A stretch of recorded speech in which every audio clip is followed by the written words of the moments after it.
Ni Aroma of Zanzibar. Leo nawaletea mapishi ya English muffin. Kwa upishi huo tutaanza na maji ya vuguvugu kikombe kimoja, na pia tutatia na sukari kijiko kimoja kikubwa, yani tablespoon.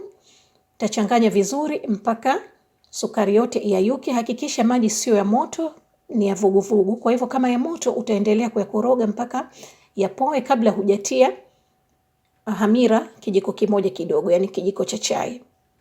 After changanya vizuri, utafunika, weka pembeni kiasi dakika 5 mpaka 10. Mimi leo kwa resipi hii nahitaji unga vikombe 2.5 unga wa ngano ambao ni gram 312, na pia tatia na baking soda nusu kijiko kidogo. Kama utapenda, kama hupendi au hutaki sio lazima. Na hapa hamira yetu tayari kama mnavyoiona. Na hapo mimi nina mafuta ya kupikia vijiko 2 vikubwa, kwa hivyo natumia kijiko kimoja kwanza. Alafu utachanganya vizuri.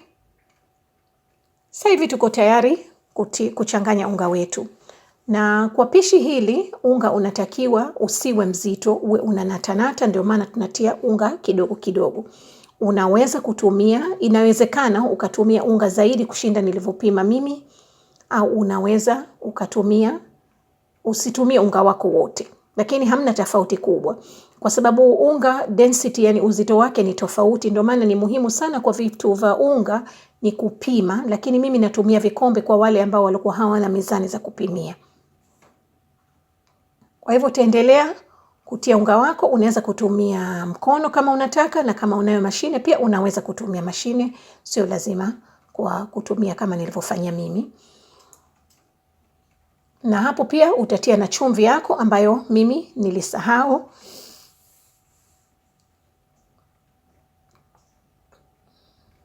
Kia utaendelea kutia unga wako kidogo kidogo.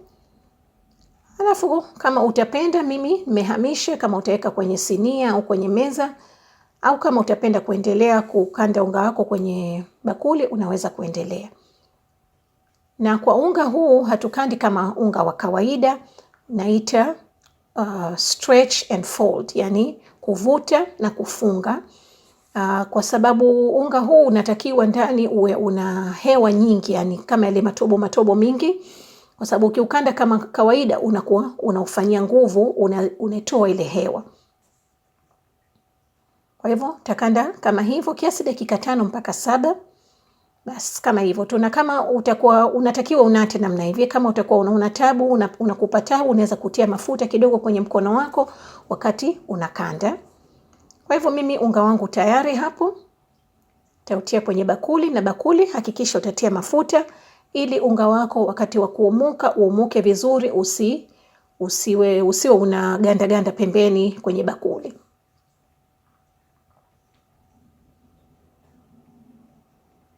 Alafu utafunika, utaweka uumuke kiasi saa 1.5 mpaka masaa 2. Unataka uumuke vizuri, upande vizuri, uwe mlaini na mwepesi ndani. Hapa tuko tayari sasa hivi kujitayarisha unga wetu karibu tayari. Mimi natumia unga wa mahindi wa manjano, unaweza kutumia wa mweupe, au pia unaweza kutumia unga wa semolina. Unga kama hivyo wa chenga unakupa huo mkate mwokaniko wake, yani the look inayotakiwa ya English muffin. Na hii English muffin imetokea Ulaya, lakini kuna story nyingi. Chumvi nilisahau. Kama utakaopenda mimi nitaandika kwenye blog yangu, lakini kwa Kiingereza. Na hapo nimetia mafuta chini, sikutumia unga kama nilivyosema, ni sitaki unga wangu uwe mzito. Unajua kila ukiongeza unga na unga wako unazidi kuwa mzito. Kwa hivyo ndio maana tunatia mafuta. Na utakata hapo kama utataka mapande 10 au 8 au hata 12, nategemea na ukubwa utakaopenda mwenyewe, lakini isiwe mikubwa sana. Kwa hivyo mimi nimefanya mapande 10.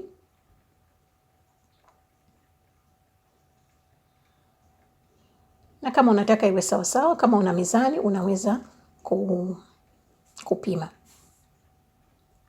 Unga unatakiwa umwepesi kama nilivyosema. Utafanya kama hivyo, utaufunga vizuri. Alafu utafanya kama hivyo, sijui inaitwa nini. Na I hope mmefahamu. Alafu utaufanya kama hivyo. Utaweka hapo. kwa sababu hutaki upande juu kama mkate wa burger. Ndio maana unaufanya hivyo, umebabata.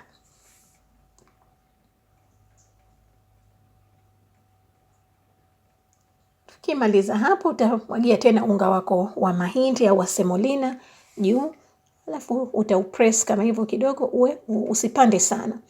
Funika, uweke kiasi dakika 45 mpaka saa iumuke. Wangu mimi imechukua dakika 50. Na mikate hii haipikwi kwenye oven. Najua wale walikuwa hawana maoven watafurahi sana. Na tutatumia mafrying pan mawili. Yaani nitakuonyesheni aina mbili, moja bila siagi na moja na siagi.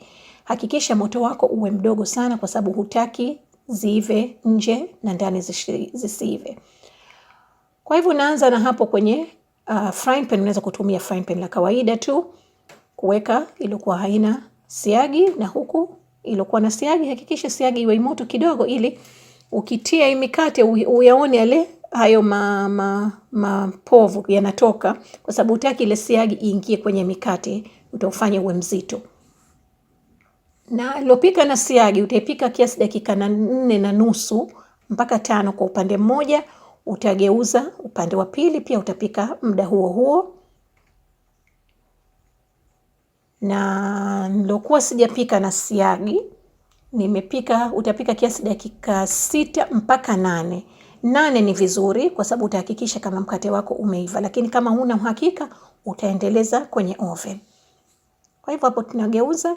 Hii ya siagi mara nyingi wanakuwa unamalizia kwenye oven, kwa hivyo nimetia kwenye sinia yangu hapo tray, na oven langu 350 Fahrenheit, ambayo tutapika kiasi dakika 10 utaoka yani.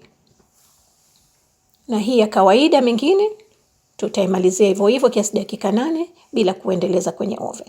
Kwa hivyo mikate tayari kama mnavyoiona mizuri, hiyo imependeza. Na hii mikate unaweza kufanya sandwich. Wenyewe wazungu wanakunywa chai tu jioni, lakini unaweza kufanya mayai. Kama mmeona nimefanya recipe ya eggs Florentine, au unaweza kufanya eggs Benedict, utakachopenda. Na hiyo mingine niloifanyia ya siagi kidogo ina rangi zaidi. Na mikate hii wenyewe inavyosemekana unakata kwa uma, hutumii kisu. Lakini kama utataka kutumia kisu, tumia kisu. Hamna mtu atakayekuja kujudge nyumbani kwako. Alafu kama hivyo, kwa sababu nataka uonyeshe hayo matobo ndani yametokea vipi. Ndio maana mimi nilikuwa najaribu niyapate hayo matobo. Nimejaribu recipe hii mara 6 mpaka nimepata nilivyotaka mwenyewe. Kwa hivyo hii ni recipe yangu. Okay? Basi, na kwa leo mimi hapo unaweza kuifreeze, ukaitia kwenye freezer mpaka wiki 2. Inakaa vizuri.